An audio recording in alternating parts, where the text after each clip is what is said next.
Let me tell you something.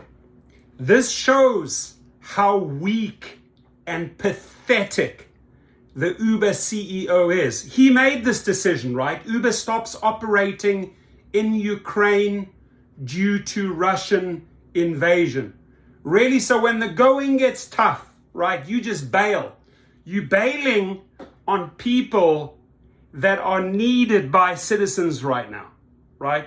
People that are trying to escape, order an Uber, maybe get across the border to Poland, right? I've been there, so I know this country well. I've traveled all over the Ukraine, right?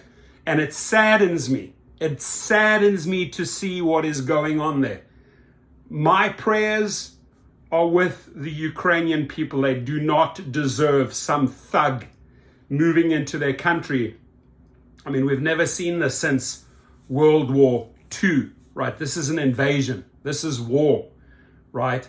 And America and European allies need to stick with Ukraine and send them the harshest punishment. But that's not the reason why I made this video. I made this video to show you the character who is supposed to be our leader, our CEO at Uber, right? How weak and how pathetic he is, that he just bails on these drivers who are left without a job, right? Not only is the war starting there, but hey, leave them without a job and leave all those citizens without transport. Unbelievable, Dara Khosrowshahi, and I want you to tweet, I want you to Facebook, I want you to stick it to him, right? Stick it to him and show him what a pathetic individual he is. And all I have to say is to Dara's wife, this is the guy you married? Some wimp who backs off on day one where the people need him most? Really? This is who you call your husband? And the kids of Dara Khosrowshahi, this is who you call your father? He's a weak man. He is bailing out when the going gets tough. He is deserting and leaving these people in the dark when they need those services most. And is perfectly fine here in the United States that he let all of these drivers go under these conditions, even under the pooling conditions for so long during COVID, right? That we can do this essential work, which we did. We basically bailed this company out and they did not reward us for it. And this is what he's doing to our brothers and sisters overseas. Shame on you, Dara Khosrowshahi, for deserting, for leaving these people in the dark. Really. They really need this type of service right now, right? They need the money, they need the jobs, and these people need to be driven to borders, to Poland. There's people leaving right now because they have no idea. They've been attacked from all sides. You guys are seeing this unfold, right? And, thanks to this Putin thug, our gas, mark my words, our gas prices are going to go to $6-7 because of this invasion. So the United States, as well as all those NATO, European allies, this is the time to work together. And I also have another huge announcement. On St. Patrick's Day, we are going to start the national strike. We are going to hit them hard on March the 17th. About the number one topic that they have failed us, safety. So we're going to start on St. Patrick's Day with a national and international strike to show this leadership we are not going to put up with their BS. And if need be, we are going to do a second strike and hit them even harder on July the 4th.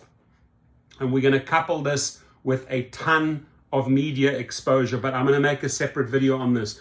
Uber Technologies has stopped operating in Ukraine due to the Russian invasion of the country.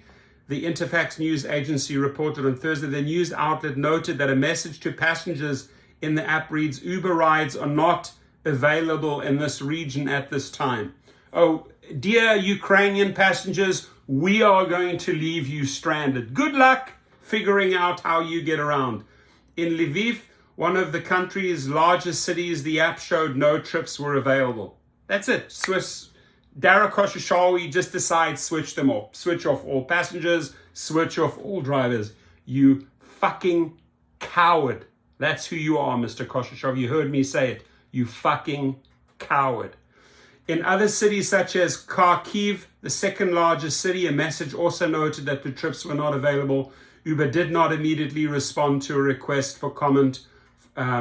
Uber shares rose more than 5%. I don't know why the shares would rise during these times. 34 on Thursday as tech stocks rebounded from early morning selling following news of the invasion. In statement to Interfax, Uber said, due to the growth of geopolitical tensions, due to tensions, we're bailing out on you, right? And recent events, we have decided to suspend the operation of the application. The safety of all application users is our top priority. That is not true. Firstly, the safety of all application users is definitely not your number one priority. That's why we're striking here in the United States and abroad. And if safety was your number one priority, you would be taking care of these people so that they can get to safety, you fucking fool, right? We continue to monitor the circumstances and hope that this is a temporary situation. Other taxi services such as Bolt and Ukrainians continue to operate. Now there you have companies and CEOs with courage, right? Bolt and Ukrainians continue to operate. However, Uber started operating in Ukraine in 2016 and its services are present in 9 cities, including the country's capital, Kiev. Shame on you, Dara Khosrowshahi. Look to the true leadership of Bolt that are keeping the cars running, that are paying the drivers, and that are hopefully shuttling people to safety, because Dara does not know how to do the job.